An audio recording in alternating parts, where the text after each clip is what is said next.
Hello everyone, welcome to the next and final video, um, which we're looking at specifically on the Churchill period of 1930s through to 1997, OCR A-level history revision videos.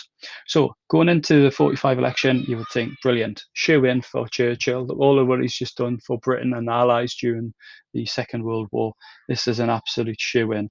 Well, not so. Attlee quite convincingly won. You'd see by the number of seats and the percentage of the vote that they got overall that this was a large victory. In fact, the largest election victory in British history at that period. This also is seen not just as a great victory for Labour, but this demonstrates really a shift in the British political thinking, the British public, and what they are wanting from politicians, and a movement away from the kind of politics of Churchill and the Conservatives. We're going to look at some of the reasons why it's suggested that this happened. There's two schools of thought that this was a Labour victory, that they won through hard fight and determination and their views, they won these seats.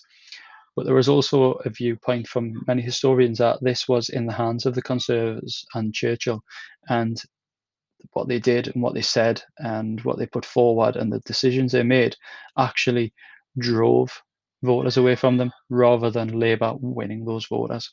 So let's have a look at those things now. First thing I want to look at actually is just something overall that kind of splits between the two, is the election campaign. So maybe it was the self-confidence of the Conservatives and Churchill that they just thought they were going to sweep this, that they only spent somewhere in the region of £5,000 on an election campaign, coupled with the fact that Labour went the complete opposite way.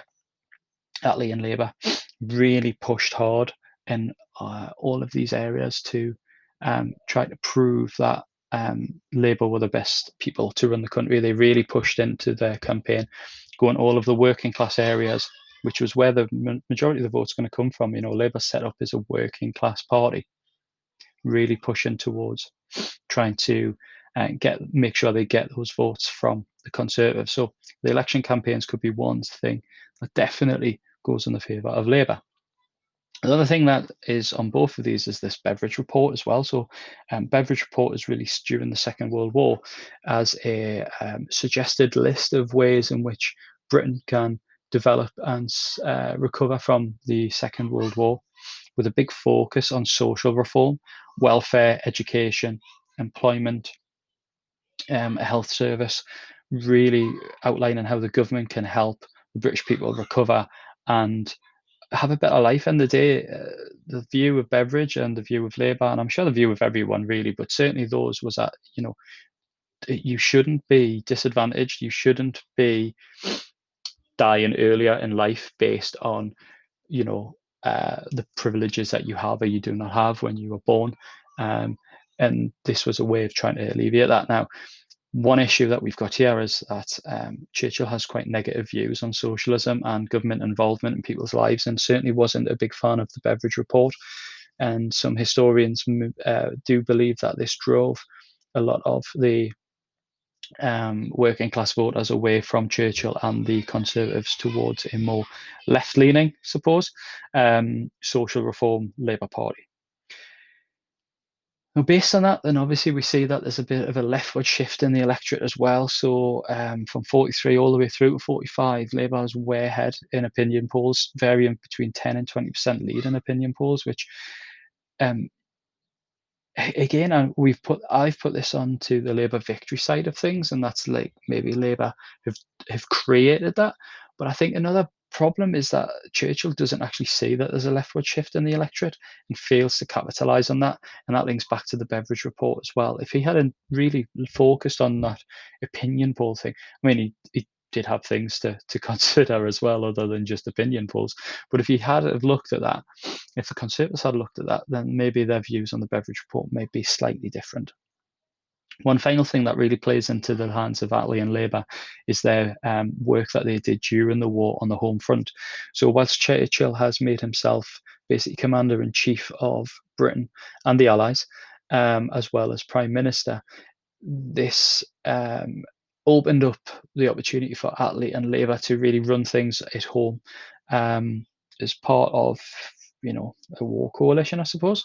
Um, and the British public seeing the good job that Labour and Attlee were doing at running the home front, and this put them at the forefront of the minds of the British public. Um, yeah, soldiers coming back from the front line, from Europe, might see that Churchill is this great war hero, and this might lend him their votes. But for the inverted commas normal average person back home in Britain, they're seeing what Attlee was doing rather than what Churchill was doing. In terms of how Churchill and the Conservatives may have contributed to their own downfall, we've obviously looked at the Beveridge report. Linked to this is this idea that it could be a return to the status quo. Labour and Attlee have been running Britain, in a social way, I suppose, during the Second World War.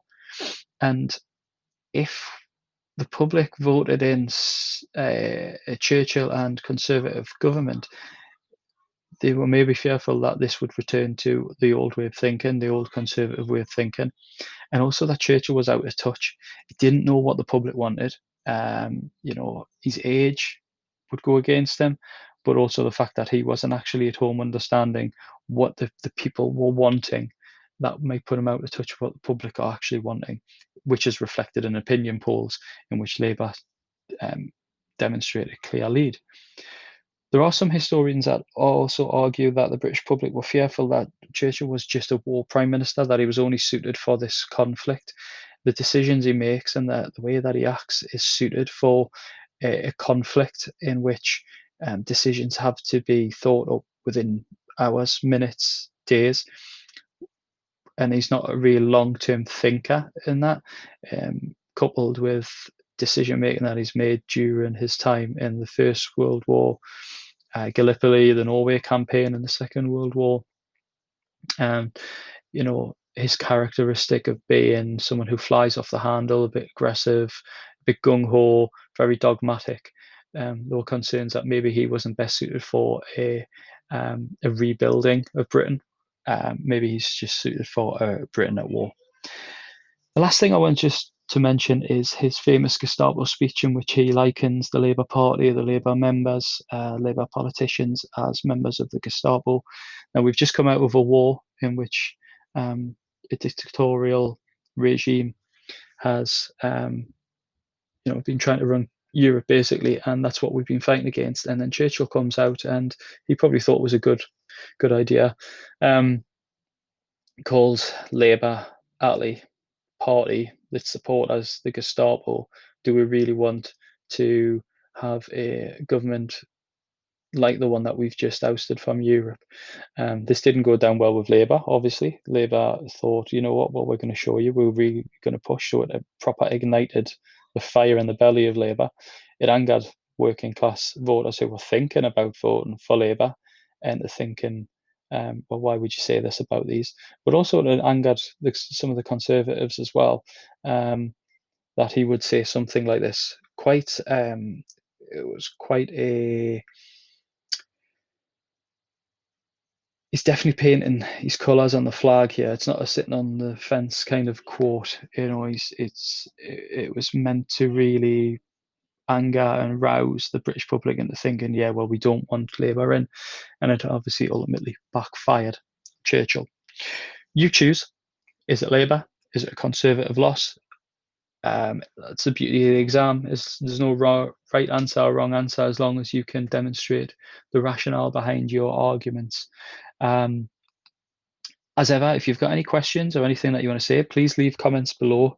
Get in contact with your teacher, and hopefully the next load of videos, which will be on the elections from 45 onwards now to 97 with Tony Blair, they will be coming through after we've done the coursework stuff. So that's all from me. Take care, and I hope to see or hear from you all very soon.